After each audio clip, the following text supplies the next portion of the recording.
जय श्री राम, जय बागेश्वर धाम। जय श्री राम बच्चों, आज हम 15 पेज आगे के पढ़ेंगे। कल हमने पढ़ा था कि सीता जी ने अपनी सास से बोला कि हम अपने राम जी के ही साथ वन में जाएंगे। रामा रामा रटते रटते बीती रे उमरिया, रघुकुल नंदन कब आओगे, बिलनी की डगरिया। रामा रामा रटते रटते। जय श्री राम, जय बागेश्वर धाम। उदार हृदय के बनदेवी और बनदेवता ही सास ससुर के समान मेरी सार संभार करेंगे, और कुसा और पत्तों की सुंदर साथरी ही प्रभु के साथ कामदेव की मनोहर तोषक के समान होगी। कंद मूल और फल ही अमृत के समान आहार होंगे, और पहाड़ी अयोध्या के सैकड़ों राजमहलों के समान होंगे। क्षण क्षण में प्रभु के चरण कमलों को देख देख कर मैं ऐसी आनंदित रहूंगी जैसी दिन में चकवी रहती है। हे नाथ, आपने बन के बहुत से दुख और बहुत से भय, विषाद और संताप कहे, परंतु हे कृपा निधान, वे सब मिलकर भी प्रभु के वियोग के लवलेश के समान भी नहीं हो सकते। ऐसा जी मैं जानकर हे सुजान शिरोमणि, आप मुझे साथ ले चलिए लीजिए, यहाँ न छोड़िए। हे स्वामी, मैं अधिक क्या विनती करूँ। आप करुणामय हैं और सबके हृदय के अंदर की जानने वाले हैं। हे दीनबंधु, हे सुंदर, हे सुख देने वाले, हे शील और प्रेम के भंडार, यदि अवधि तक मुझे अयोध्या में रखते हैं तो जान लीजिए कि मेरे प्राण नहीं रहेंगे।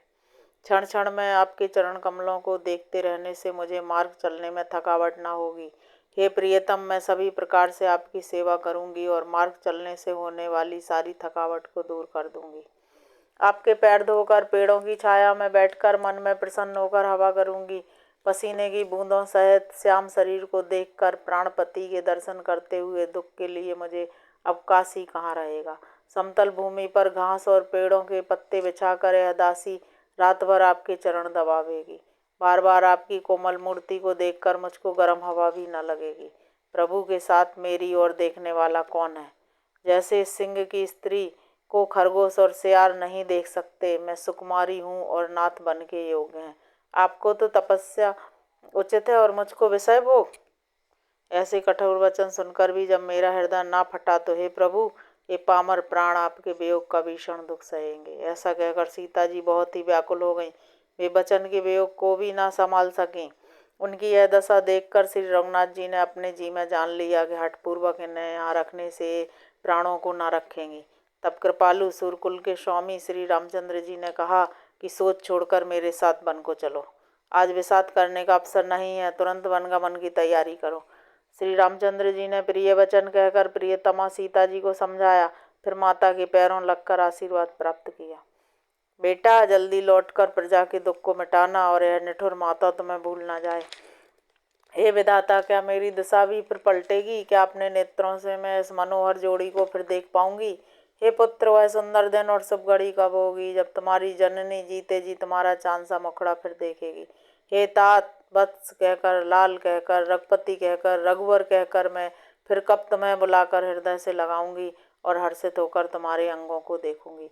यह देखकर कि माता स्नेह के मारे अधीर हो गई हैं और इतनी अधिक व्याकुल हैं कि मुँह से वचन नहीं निकलता, श्री रामचंद्र जी ने अनेक प्रकार से उन्हें समझाया। वह समय और स्नेह वर्णन नहीं किया जा सकता। तब जानकी जी सास के पांव लगीं और बोली, हे माता सुनिए, मैं बड़ी ही अभाग्नी हूँ। आपकी सेवा करने के समय देव ने मुझे वनवास दे दिया, मेरा मनोरथ सफल ना किया। आप क्षोभ का त्याग कर दें, परंतु कृपा न छोड़िएगा। कर्म की गति कठिन है, मुझे भी कुछ दोष नहीं है। सीता जी के वचन सुनकर सास व्याकुल हो गई। उनकी दशा को मैं किस प्रकार बखान कर कहूँ। उन्होंने सीता जी को बार बार हृदय से लगाया और धीरज धरकर शिक्षा दी और आशीर्वाद दिया कि जब तक गंगा जी और यमुना जी में जल की धारा बहे तब तक तुम्हारा सुहागा चल रहे। सीता जी को सास ने अनेकों प्रकार से आशीर्वाद दिया और शिक्षाएं दी और वे बड़े ही प्रेम से बार बार चरण कमलों में सिर नवाकर चली। सीता जी जब लक्ष्मण जी ने ये समाचार पाए तब वे व्याकुल होकर उदास मुंह उठ दौड़े। शरीर कांप रहा है, रोमांच हो रहा है, नेत्र आंसुओं से भरे हैं। प्रेम से अत्यंत अधीर होकर उन्होंने श्री राम जी के चरण पकड़ लिए। वे कुछ कह नहीं सकते, खड़े खड़े देख रहे हैं, मानो जल से निकाले जाने पर मछली दीन हो रही हो। हृदय में यह सोच है कि हे विधाता, क्या होने वाला है? क्या हमारा सब सुख और पुण्य पूरा हो गया? मुझको श्री रघुनाथ जी क्या कहेंगे? घर पर रखेंगे या साथ ले चलेंगे? श्री रामचंद्र जी ने भाई लक्ष्मण को हाथ जोड़े और शरीर तथा घर सभी से नाता तोड़े हुए खड़े देखा। तब नीति में निपुण और शील, स्नेह, सरलता और सुख के समुद्र श्री रामचंद्र जी वचन बोले, हे तात, परिणाम में होने वाले आनंद को हृदय में समझकर तुम प्रेम बस अधीर मत हो। जो लोग माता पिता, गुरु और स्वामी की शिक्षा को स्वाभाविक ही सिर चढ़ाकर उसका पालन करते हैं, उन्होंने ही जन्म लेने का लाभ पाया है, नहीं तो जगत में जन्म व्यर्थ ही है। हे भाई, हृदय में ऐसा जानकर मेरी सीख सुनो और माता पिता के चरणों की सेवा करो। भरत और शत्रुघ्न घर पर नहीं है, महाराज वृद्ध हैं और उनके मन में मेरा दुख है। इस अवस्था में मैं तुमको साथ लेकर बन जाऊं तो अयोध्या सभी प्रकार से अनाथ हो जाएगी। गुरु, पिता, माता, प्रजा और परिवार सभी पर दुख का दुसह भार आ पड़ेगा। अतः तुम यहीं रहो और सबका संतोष करते रहो, नहीं तो ये तात बड़ा दोष होगा। जिसके राज्य में प्यारी प्रजा दुखी रहती है, वह राजा अवश्य नरक का अधिकारी होता है। हे तात, ऐसी नीति विचार कर तुम घर रह जाओ। यह सुनते ही लक्ष्मण जी बहुत ही व्याकुल हो गए। इन शीतल वचनों से वे कैसे सूख गए, जैसे पाल के स्पर्श से कमल सूख जाता है। प्रेमवश लक्ष्मण जी से कुछ उत्तर देते नहीं बनता। उन्होंने व्याकुल होकर श्री राम जी के चरण पकड़ लिए और कहा, हे नाथ, मैं दास हूँ और आप स्वामी हैं, अतः आप मुझे छोड़ ही दें तो मेरा क्या बस है। हे स्वामी, आपने मुझे सीख तो बड़ी अच्छी दी है, पर मुझे अपनी कायरता से वह मेरे लिए अगम लगी। शास्त्र और नीति के तो वे ही श्रेष्ठ पुरुष अधिकारी हैं जो धीर हैं और धर्म की धुरी को धारण करने वाले हैं। मैं तो प्रभु के स्नेह में पला हुआ छोटा बच्चा हूँ। कहीं हंस भी मंदराचल या सुमेरु पर्वत को उठा सकते हैं? हे नाथ, स्वभाव से ही कहता हूँ, आप विश्वास करें, मैं आपको छोड़कर गुरु, पिता, माता किसी को भी नहीं जानता। जगत में जहाँ तक स्नेह का संबंध, प्रेम और विश्वास है, जिनको स्वयं वेद ने गाया है, हे स्वामी, हे दीनबंधु, हे सबके हृदय के अंदर को जानने वाले, मेरे तो वे सब कुछ केवल आप ही हैं। धर्म और नीति का उपदेश तो उसको करना चाहिए जिसे कीर्ति, विभूति या सदगति प्यारी हो, पर किंतु जो मन, वचन और कर्म से चरणों में ही प्रेम रखता हो, हे कृपा सिंधु, क्या वह भी त्यागने के योग्य है? दया के समुद्र श्री रामचंद्र जी ने भले भाई के कोमल और नम्रता युक्त वचन सुनकर और उन्हें स्नेह कारण डरे हुए जानकर हृदय से लगाकर समझाया। हे भाई, जाकर माता से विदा मांगाओ और जल्दी वन को चलो। रघुकुल में श्रेष्ठ श्री राम जी की वाणी सुनकर लक्ष्मण जी आनंदित हो गए। बड़ी हानि दूर हो गई और बड़ा लाभ हुआ। वे हर्षित हृदय से माता सुमित्रा जी के पास आए, मानो अंधा फिर से नेत्र पा गया हो। उन्होंने जाकर माता के चरणों में मस्तक नवाया, किंतु उनका मन रघुकुल को आनंद देने वाले श्री राम जी और जानकी जी के साथ था। माता ने उदास मन देखकर उनसे पूछा। लक्ष्मण जी ने सब कथा विस्तार से कह सुनाई। सुमित्रा जी कठोर वचनों को सुनकर ऐसी सहम गईं जैसे हिरनी चारों ओर वन में आग लगी देखकर सहम जाती है। लक्ष्मण ने देखा कि आज अनर्थ हुआ, ये स्नेह बस काम बिगाड़ देंगी, इसलिए वे बिना मांगते हुए डर के मारे सक जाते हैं कि हे विधाता, माता साथ जाने को कहेंगी या नहीं। सुमित्रा जी ने श्री राम जी और श्री सीता जी के रूप, सुंदर, शील और स्वभाव को समझकर और उन पर राजा का प्रेम देखकर अपना सिर धुना और कहा कि पापनी केकई ने बुरी तरह घात लगाया। परंतु कुसुमा जानकर धैर्य धारण किया और स्वभाव से ही चाहने वाली सुमित्रा जी कोमल वाणी से बोली, हे तात, जानकी जी तुम्हारी माता हैं और सब प्रकार से स्नेह करने वाले श्री रामचंद्र जी तुम्हारे पिता हैं। जहाँ श्री राम जी का निवास हो वहीं अयोध्या है, जहाँ सूर्य का प्रकाश हो वहीं दिन है। यदि निश्चय ही सीताराम वन को जाते हैं तो अयोध्या में तुम्हारा कुछ भी काम नहीं है। गुरु, पिता, माता, भाई, देवता और स्वामी, इन सब की सेवा प्राण के समान करनी चाहिए। फिर श्री रामचंद्र जी तो प्राणों के भी प्रिय हैं, हृदय के भी जीवन है और सभी के स्वार्थ रहित सखा है। जगत में जहाँ तक पूजनीय और परम प्रिय लोग हैं, वे सब राम जी के नाते से ही मानने योग्य हैं। हृदय में ऐसा जानकर हे तात, उनके साथ बन जाओ और जगत में जीने का लाभ उठाओ। मैं बलिहारी जाती हूँ। मेरे समेत तुम बड़े ही सौभाग्य के पात्र हुए, जो तुम्हारे चित्त ने छल छोड़कर श्री राम के चरणों में स्थान प्राप्त किया है। संसार में वही युवती स्त्री पुत्रवती है जिसका पुत्र श्री रघुनाथ जी का भक्त हो, नहीं तो जो राम से विमुख पुत्र से अपना हित जानती है, वह तो बांझी अच्छी, पशु की भांति उसका बयाना व्यर्थी है। तुम्हारे ही भाग्य से श्री राम जी वन को जा रहे हैं, हे तात, दूसरा कोई कारण नहीं है। संपूर्ण पुण्यों का सबसे बड़ा फल यही है कि श्री सीताराम जी के चरणों में स्वाभाविक प्रेम हो। राग, रोष, ईर्ष्या, मद और मोह इनके बस स्वप्न में भी मत होना। सब प्रकार के विकारों का त्याग कर मन, वचन और कर्म से श्री सीताराम जी की सेवा करना। तुमको वन में सब प्रकार से आराम है, जिसके साथ श्री राम जी और सीता जी रूप पिता माता हैं। हे पुत्र, तुम वही करना जिससे श्री रामचंद्र जी वन में क्लेश न पावें। मेरा यही उपदेश है। हे तात, मेरा यही उपदेश है जिससे वन में तुम्हारे कारण श्री राम जी और सीता जी सुख पावें और पिता माता, प्रिय परिवार तथा नगर के सुखों की याद भूल जाए। तुलसीदास जी कहते हैं कि सुमित्रा जी ने इस प्रकार हमारे प्रभु को शिक्षा देकर आज्ञा दी और फिर यह आशीर्वाद दिया कि श्री सीता जी और श्री रघुवीर जी के चरणों में तुम्हारा निर्मल एवं प्रगाढ़ प्रेम नित नित नया हो। माता के चरणों में सिर नवाकर हृदय में डरते हुए लक्ष्मण जी तुरंत इस तरह चल दिए जैसे सौभाग्यवश कोई हिरन कठिन फंदे को तोड़ाकर भाग निकला हो। लक्ष्मण जी वहां गए जहाँ श्री जानकी नाथ थे और प्रिय का साथ पाकर मन में बड़े ही प्रसन्न हुए। श्री राम जी और सीता जी के सुंदर चरणों की वंदना करके वे उनके साथ चले और राजभवन में आए। नगर के स्त्री पुरुष आपस में कह रहे हैं कि विधाता ने खूब बनाकर बात बिगाड़ी। उनके शरीर दुबले, मन दुखी और मुख उदास हो रहे हैं। वे ऐसे व्याकुल हैं जैसे शहद छीन लिए जाने पर शहद की मक्खियां व्याकुल हों। सब हाथ मल रहे हैं और सिर धुनकर पछता रहे हैं, मानो बिना पंख के पक्षी व्याकुल हो रहे हों। राजद्वार पर बड़ी भारी भीड़ हो रही है, अपार विषाद का वर्णन नहीं किया जा सकता। श्री रामचंद्र जी पधारे हैं, ये प्रिय वचन कहकर मंत्री ने राजा को उठाकर बिठाया। सीता सहित दोनों पुत्रों को देखकर राजा बहुत व्याकुल हुए। सीता सहित दोनों सुंदर पुत्रों को देख देख कर राजा कुलाते हैं और स्नेहवश बारंबार उन्हें हृदय से लगा लेते हैं। राजा व्याकुल हैं, बोल नहीं सकते। हृदय में शोक से उत्पन्न हुआ भयानक संताप है। तब रघुकुल के वीर श्री रामचंद्र जी अत्यंत प्रेम से चरणों में सिर नवाकर उठकर विदा मांगी। हे पिताजी, मुझे आशीर्वाद और आज्ञा दीजिए। हर्ष के समय आप शोक क्यों कर रहे हैं? हे तात, प्रिय के प्रेम बस प्रमाद करने से जगत में यश जाता रहेगा और निंदा होगी। यह सुनकर स्नेहवश राजा ने उठकर श्री रघुनाथ जी की बाँह पकड़कर उन्हें बिठा लिया और कहा, हे तात सुनो, तुम्हारे लिए मुनि लोग कहते हैं कि श्री राम चराचर के स्वामी हैं। शुभ और अशुभ कर्मों के अनुसार ईश्वर हृदय में विचार कर फल देता है। जो कर्म करता है वही फल पाता है, ऐसी वेद की नीति है। यह सब कोई कहते हैं। अपराध तो कोई और ही करे और उसके फल का भोग कोई और ही पावे। भगवान की लीला बड़ी ही विचित्र है, उसे जानने योग्य जगत में कौन है।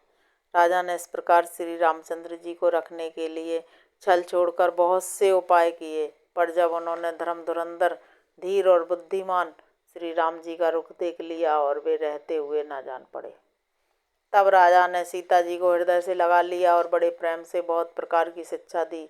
बन के दुसह दुख कहकर सुनाए, फिर सास ससुर तथा पिता के सुखों को समझाया। परंतु सीता जी का मन श्री रामचंद्र जी के चरणों में अनुरक्त था, इसलिए उन्हें घर अच्छा नहीं लगा और न वन भयानक लगा। फिर और सब लोगों ने भी वन में विपत्तियों की अधिकता बता बताकर सीता जी को समझाया। मंत्री सुमंत्र जी की पत्नी और गुरु वशिष्ठ जी की स्त्री अरुधंती जी तथा और भी चतुर स्त्रियां स्नेह के साथ कोमल वाणी से कहती हैं कि तुमको तो वनवास दिया नहीं है, इसलिए जो ससुर गुरु और सास कहें तुम तो वही करो। यह शीतल हितकारी मधुर और कोमल सीख सुनने पर सीता जी को अच्छी नहीं लगी। मानो शरद ऋतु के चंद्रमा को की चांदनी लगते ही चकई व्याकुल होती हो। सीता जी संकोचवश उत्तर नहीं देती। इन बातों को सुनकर केकई तमक कर उठी। उसने मुनियों के वस्त्र, आभूषण और बर्तन लाकर श्री रामचंद्र जी के आगे रख दिए और कोमल वाणी से कहा, हे रघुवीर, राजा को तुम प्राणों के समान प्रिय हो। भीरू राजा शील और स्नेह नहीं छोड़ेंगे। पुण्य, सुंदर, यश और परलोक चाहे नष्ट हो जाए, पर तुम्हें बन जाने को वे कभी ना कहेंगे। ऐसा विचार कर जो तुम्हें अच्छा लगे वही करो। माता की सीख सुनकर श्री रामचंद्र जी ने सुख पाया, परंतु राजा को ये वचन बाण के समान लगे। अब भी अभागे प्राण नहीं निकलते। राजा मूर्छित हो गए, लोग व्याकुल हैं, किसी को कुछ सूझ नहीं पड़ता क्या करें। श्री रामचंद्र जी तुरंत मुनि का वेश बनाकर और माता पिता को सिर नवाकर चल दिए। वन का सब साज सामान सजकर आवश्यक वस्तुओं को साथ लेकर श्री रामचंद्र जी स्त्री और भाई सहित ब्राह्मण और गुरु के चरणों की वंदना करके सबको अचेत करके चले। राजमहल से निकलकर श्री रामचंद्र जी वशिष्ठ जी के दरवाजे पर जा खड़े हुए और देखा कि सब लोग विरह की अग्नि में जल रहे हैं। उन्होंने प्रिय वचन कहकर सबको समझाया। फिर श्री रामचंद्र जी ने ब्राह्मणों की मंडली को बुलाया। गुरुजी से कहकर उन सबको वर्षासन दिए और आदर दान तथा विनय से उन्हें बस में कर लिया। फिर याचकों को दान और मान देकर संतुष्ट किया तथा मित्रों को पवित्र प्रेम से प्रसन्न किया। फिर दास दासियों को बुलाकर उन्हें गुरुजी को सौंपकर हाथ जोड़कर बोले, हे गोसाई, इन सबकी माता पिता के समान सार संभार करते रहिएगा। श्री रामचंद्र जी बार बार दोनों हाथ जोड़कर सबसे कोमल वाणी कहते हैं कि मेरा सब प्रकार से हितकारी मित्र वही होगा जिसकी चेष्टा से महाराज सुखी रहें। हे परम चतुरपुरवासी सज्जनों, आप लोग सब वही उपाय करिएगा जिससे मेरी सब माताएं मेरे विरह के दुख से दुखी ना हो। इस प्रकार श्री राम जी ने सबको समझाया और हर्षित होकर गुरु जी के चरण कमलों में सिर नवाया। फिर गणेश जी, पार्वती जी और कैलाशपति महादेव जी को मनाकर तथा आशीर्वाद पाकर श्री रघुनाथ जी चले। श्री राम जी के चलते ही बड़ा भारी विषाद हो गया। नगर का आर्तनाद सुना नहीं जाता। लंका में बुरे शकुन होने लगे। अयोध्या में अत्यंत शोक छा गया और देवलोक में सब हर्ष और विषाद दोनों के बस में हो गए। मूर्छा दूर हुई तब राजा जागे और समंत्र को बुलाकर ऐसा कहने लगे, श्री राम वन को चले गए पर मेरे प्राण नहीं जा रहे हैं। ना जाने किस सुख के लिए शरीर में टिक रहे हैं। इससे अधिक बलवती और कौन सी व्यथा होगी जिस दुख को पाकर प्राण शरीर को छोड़ेंगे। फिर धीरज धरकर राजा ने कहा, हे सखा, तुम रथ लेकर श्री राम के साथ जाओ। अत्यंत सुकुमार दोनों कुमारों को और सुकुमारी जानकी को रथ में चढ़ाकर वन दिखलाकर 4 दिन के बाद लौटा आना। यदि धैर्यवान दोनों भाई न लौटें, क्योंकि श्री रघुनाथ जी प्रण के सच्चे और दृढ़ता से नियम का पालन करने वाले हैं, तो तुम हाथ जोड़कर विनती करना कि प्रभु जनक कुमारी सीता जी को तो लौटा दीजिए। जब सीता वन को देखकर डरें तब मौका पाकर मेरी यह सीख उनसे कहना कि तुम्हारे सास और ससुर ने ऐसा संदेश कहा है कि ये पुत्री तुम लौट चलो, वन में बहुत क्लेश है। कभी पिता के घर, कभी ससुराल, जहाँ तुम्हारी इच्छा हो वहीं रहना। इस प्रकार तुम बहुत से उपाय करना। यदि सीता जी लौट आई तो मेरे प्राणों को सहारा हो जाएगा, नहीं तो अंत में मेरा मरण ही होगा।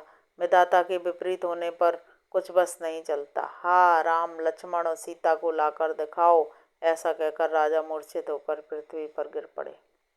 सुमंत्री जी राजा की आज्ञा पाकर सिर नवाकर और बहुत जल्दी रथ जुड़वाकर वहां गए जहां नगर के बाहर सीता जी सहित दोनों भाई थे। तब सुमंत्र ने राजा के वचन श्री रामचंद्र जी को सुनाए और विनती करके उनको रथ पर चढ़ाया।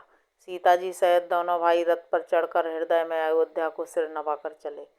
श्री रामचंद्र जी को जाते हुए और अयोध्या को अनाथ देखकर सब लोग व्याकुल होकर उनके साथ हो लिए। कृपा के समुद्र श्री राम जी उन्हें बहुत तरह से समझाते हैं तो वे लौट जाते हैं, परंतु प्रेम बस फिर लौट आते हैं। अयोध्यापुरी बड़ी डरावनी लग रही है, मानो अंधकारमयी काल रात्रि हो। नगर के नर नारी भयानक जंतुओं के समान एक दूसरे को देखकर डर रहे हैं। घर, शमशान, कुटुंबी, भूत प्रेत और पुत्र, हितैषी और मित्र मानो यमराज के दूत हैं। बगीचों में वृक्ष और बेलें कुमला रही हैं। नदी और तालाब ऐसे भयानक लगते हैं कि उनकी ओर देखा भी नहीं जाता। करोड़ों घोड़े, हाथी, खेलने के लिए पाले हुए हिरन, नगर के पशु, पपीहे, मोर, कोयल, चकवे, तोते, मैना, सारस, हंस और चकोर श्री राम जी के वियोग में सभी व्याकुल हुए। जहाँ तहाँ खड़े हैं, मानो तस्वीरों में लिखकर बनाए हुए हैं। नगर मानो फलों से परिपूर्ण बड़ा भारी सघन वन था। नगर निवासी सब स्त्री पुरुष, बहुत से पशु पक्षी थे। विधाता ने केकई को भीलनी बनाया, जिसने 10 दिशाओं में दुसह दावाग्नि लगा दी। श्री रामचंद्र जी के विरह की इस अग्नि को लोग सह न सके। सब लोग व्याकुल होकर भाग चले। सबने मन में विचार कर लिया कि श्री राम जी, लक्ष्मण जी और सीता जी के बिना सुख नहीं है। जहाँ श्री राम जी रहेंगे वहीं सारा समाज रहेगा। श्री रामचंद्र जी के बिना अयोध्या में हम लोगों का कुछ काम नहीं है। ऐसा विचार दृढ़ करके देवताओं को भी दुर्लभ सुखों से पूर्ण घरों को छोड़कर सब श्री रामचंद्र जी के साथ चल पड़े। जिनको श्री राम जी के चरण कमल प्यारे हैं, उन्हें क्या कभी विषय भोग बस में कर सकते हैं। बच्चों और बूढ़ों को घरों में छोड़कर सब लोग साथ हो लिए। पहले दिन श्री रघुनाथ जी ने तमसा नदी के तीर पर निवास किया। प्रजा को प्रेम बस देखकर श्री रघुनाथ जी के दयालु हृदय में बड़ा दुख हुआ। प्रभु श्री रघुनाथ जी करुणामय हैं, पराई पीड़ा को भी तुरंत पा जाते हैं। प्रेम युक्त कोमल और सुंदर वचन कहकर श्री राम जी ने बहुत प्रकार से लोगों को समझाया और बहुतेरे धर्म संबंधी उपदेश दिए, परंतु प्रेमवश लोग लौटाए लौटते नहीं। सील और स्नेह छोड़ा नहीं जाता। श्री रघुनाथ जी असमंजस के अधीन हो गए। शोक और परिश्रम के मारे लोग सो गए और कुछ देवताओं की माया से भी उनकी बुद्धि मोहित हो गई। जब दोपहर रात बीत गई तब श्री रामचंद्र जी ने प्रेम पूर्वक मंत्री सुमंत्र से कहा, हे तात, रथ के खोज मारकर रथ को हाँकिए और किसी उपाय से बात नहीं बनेगी। शंकर जी के चरणों में सिर नवाकर श्री राम जी, लक्ष्मण जी और सीता जी रथ पर सवार हुए। मंत्री ने तुरंत ही रथ को इधर उधर खोज छिपाकर चला दिया। सवेरा होते ही सब लोग जागे तो बड़ा शोर मचा कि श्री रघुनाथ जी चले गए, कहीं रथ का खोज नहीं पाते। सब हाराम हाराम पुकारते हुए चारों ओर दौड़ रहे हैं, मानो समुद्र में जहाज डूब गया हो, जिससे व्यापारियों का समुदाय बहुत ही व्याकुल हो उठा हो। वे एक दूसरे को उपदेश देते हैं कि श्री रामचंद्र जी ने हम लोगों को क्लेश होगा यह जानकर छोड़ दिया है। वे लोग अपनी ही निंदा करते हैं और मछलियों की सराहना करते हैं। श्री रामचंद्र जी के बिना हमारे जीने को धिक्कार है। विधाता ने यदि प्यारे का वियोग ही रचा है तो फिर उसने मांगने पर मृत्यु क्यों नहीं दी। इस प्रकार बहुत से प्रलाप करते हुए वे संताप से भरे हुए अयोध्या जी में आए। उन लोगों के विषम वियोग की दशा का वर्णन नहीं किया जा सकता। अवधि की आशा से ही वे प्राणों को रख रहे हैं। स्त्री पुरुष श्री रामचंद्र जी के दर्शन के लिए नियम और व्रत करने लगे और ऐसे दुखी हो गए जैसे चकवा चकवी और कमल सूर के बिना दीन हो जाते हैं। जय श्री राम। बच्चों, आज रामचरितमानस में हमने पढ़ा कि श्री लक्ष्मण जी ने 1 सेकंड में ही सबसे नाता तोड़ के श्री रामचंद्र जी के साथ जाने का निश्चय किया और माता से आज्ञा लेके तुरंत ही निकले कि माता कहीं रोक नहीं लें। श्री सीता जी ने भी सारे सुखों का त्याग किया और अयोध्या के सारे नगर वासी सब अपने अपने घरों को छोड़कर श्री राम जी के साथ हो गए। अयोध्या में इतना दुख हुआ। अब हम आगे कल 15 पेज पढ़ेंगे। जय श्री राम, जय बागेश्वर धाम।